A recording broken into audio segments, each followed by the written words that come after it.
10 पदव्या शिकलेलो आहे. त्याचे शिल्पकार म्हणजे मी जो आजोबा आहे तो माझा भाऊ, आणि 16 वर्षापासून माझ्या भावाचे जे संसार करणारे बहिणी आहेत त्यांना जात आहे.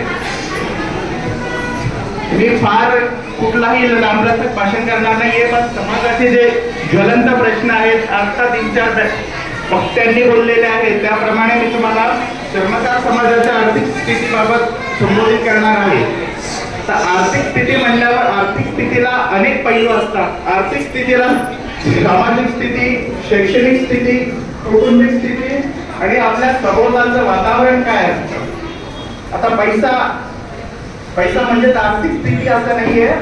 पैशाच्या सोबतच अनेक आपण कुठल्या पद्धतीने स्वतःला समृद्ध बनवतो, त्या समृद्ध बनवण्यामध्ये आपल्याला अनेक गोष्टींची साथ लागते आणि अनेक बाबतीमध्ये आपल्याला प्रगत व्हावं लागतं.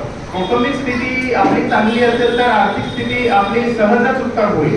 आता कुटुंबामध्ये एखाद्याचा आपला उद्योगधंदा असला, त्या उद्योगधंद्याची जर समजा आई वडिलांना माहिती असली, आईला तर आत्ता असते समजा आत्ताच्या काळामध्ये, पण अगोदर आपले वडीलच सांभाळायचे सगळे, तर त्यांनी मुलांना जर आधुनिक पद्धतीने प्रगत केलंय तर त्या प्रगत केल्यामुळे त्यांना आणि आधुनिक शिक्षण घेतले त्याच उद्योगाचे, तर त्यांना शून्यातून म्हणण्यापेक्षा एक विशेष प्लॅटफॉर्म तयार असतो आणि त्या प्लॅटफॉर्मला फक्त त्यांना उंचीवर न्यायचं असतं आणि त्या उंचीवर नेण्यासाठी त्यांना शिक्षण, त्या क्षेत्राचं शिक्षण आवश्यक असतं. अशाच प्रकारे जर आपण नोकरीला असलो तर जो कोणी मोठा भाऊ नोकरीला आहे आणि त्यांनी छोट्या भावांना मार्गदर्शन केलं तर निश्चितच आपल्या समाजाची आर्थिक परिस्थिती सुधारेल आणि आर्थिक परिस्थिती सुधारल्यामुळे आपल्याला अनेक म्हणजे प्रत्येक बाबतीत फायदा होतो.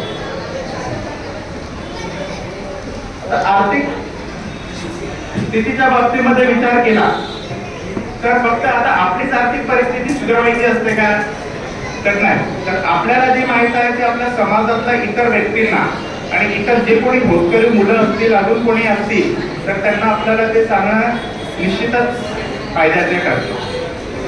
आणि आता कौटुंबिक बाबतीमध्ये जे आपल्या आदरणीय भरत पवार साहेबांनी जे विषय मांडले की आपल्याला सून चांगली पाहिजे असते आणि मुलगा चांगला पाहिजे असतो. मुलगा म्हणजे जावई चांगला पाहिजे असतो मुलीसाठी, पण ते त्याला नंतर गुलाम बनवतात. तर ही पण खूप अतिशय महत्वाची गोष्ट आहे, पण आपण त्याला थाराने दिला पाहिजे. आज खूप सारे प्रकार सुरू आहेत, म्हणजे कोणी असं नाही झुकत तर त्याला कायदेच्या दृष्टीने साहेब झुकवलं जातं बरं का. प्रत्येक बाबतीमध्ये अडचणीत आणलं जातं. तर आर्थिक परिस्थिती कशी सुधारणार आहे, आर्थिक परिस्थिती एकमेकांना मदत केल्याप्रमाणे सुधारणार आहे. आता आपण त्यांना मदतच करणार नाही तर कशी सुधारणार आर्थिक परिस्थिती. आता आर्थिक परिस्थिती आता समाजामध्ये अनेकांची चांगली, अनेक उद्योजक आहेत, अनेक चांगल्या मोठमोठ्या नोकरीला पण आहेत, पण ते कोणाला मदत करतील असं काही दिसत नाही आजपर्यंत. आणि केलं पण असेल एका दुसऱ्याला तर त्यांनी त्यांची कृतज्ञता व्यक्त केली नसेल म्हणून त्यांना पुन्हा मदत केलेली नसेल.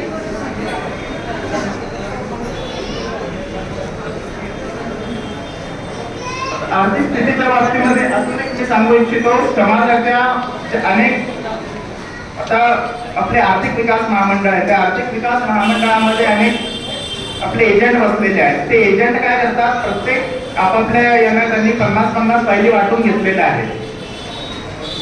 त्या फायलीमध्ये अर्ध त्यांचं कमिशन असतं आणि ते अर्ध कमिशन त्यांचं झालं की त्या 50 लोकांच्या फायलिंगचे अर्धे पैसे त्यांचे आणि अर्धे अधिकाऱ्यांचे आणि असं प्रत्येकाचा हिस्सा असतो.